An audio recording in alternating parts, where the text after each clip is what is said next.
சென்னை மெரினா கடற்கரை பின்புறம் சுற்றித் திரிந்த மாடுகளை பிடித்த மாநகராட்சி ஊழியர்களை தாக்கிய மாட்டின் உரிமையாளர்கள் குறித்து போலீசில் புகார் அளிக்கப்பட்டுள்ளது. இது தொடர்பான விவரங்களை செய்தியாளர் சாலமன் வழங்க கேட்போம். சாலமன், வணக்கம். இது குறித்த விவரங்களை பதிவு பண்ணலாம். சாலமன், சென்னை மெரினா கடற்கரையில அமைந்துள்ள பூங்கா மற்றும் அந்த சமாதி பின்புறம் உள்ள பகுதிகளில் தொடர்ச்சியாக மாடுகள் சாலைகள்ல இடையூறு ஏற்படுத்தும் வகையிலும் இங்கு வரக்கூடிய சுற்றுலா பயணிகளுக்கு இடையூறு ஏற்படுத்தும் வகையில மீண்டு கொண்டிருப்பதாக பயணிகள் பலர் இது குறித்து மாநகராட்சியிடம் புகார் தெரிவித்துள்ளனர். இந்த சம்பவம் தொடர்பாக இன்று மாலை மாநகராட்சி அதிகாரிகள் ஊழியர்களுடன் அங்கு சாலையில சுற்றி திரிந்த மாடுகளை பிடிக்கும் பணியில ஈடுபட்டனர்.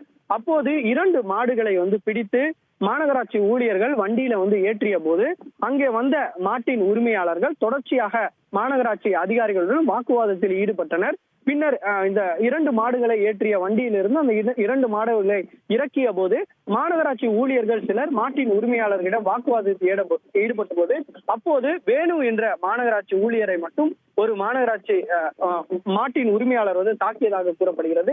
இந்த சம்பவத்தால மாநகராட்சி ஊழியர் அவர் காயமடைந்த நிலையில இது தொடர்பாக அண்ணா சதுக்கம் காவல் நிலையத்துல மாநகராட்சி ஊழியர் இது குறித்து புகார் ஒன்றை அளித்துள்ளார். இந்த புகாரின் பேர்ல தற்போது போலீசார் தீவிரமாக விசாரணை மேற்கொண்டு வருகின்றனர். குறிப்பாக மாட்டின் உரிமையாளர் தாக்கப்பட்டதாக கூறப்படுகிறது. அந்த மாட்டின் உரிமையாளரை பிடித்து தற்போது அண்ணா சதுக்கம் போலீசார் தீவிரமாக விசாரணை மேற்கொண்டு வருகின்றனர். ஏற்கனவே இந்த சாலைகளில் இடையூறாக செல்லக்கூடிய மாடுகளை மாநகராட்சி ஊழியர்கள் பிடிக்கும் போது மாட்டின் உரிமையாளர்கள் அவர்களுக்கு இடையூறு ஏற்படுத்தும் வகையில செயல்பட்டால் இதுக்கு தகுந்த நடவடிக்கை எடுக்கப்பட்டு மாட்டின் உரிமையாளர் மீது வழக்கு பதிவு செய்யப்படும் என மாநகராட்சி தரப்புல ஏற்கனவே உத்தரவிட்ட அடிப்படையில தற்போது இதே போன்ற ஒரு சம்பவம் தற்போது சென்னை மெரினா கடற்கரை நடந்து கொண்டிருக்கிறது. இது தொடர்பாக தற்போது போலீசாரும் தீவிர விசாரணை மேற்கொண்டு வருகின்றனர்.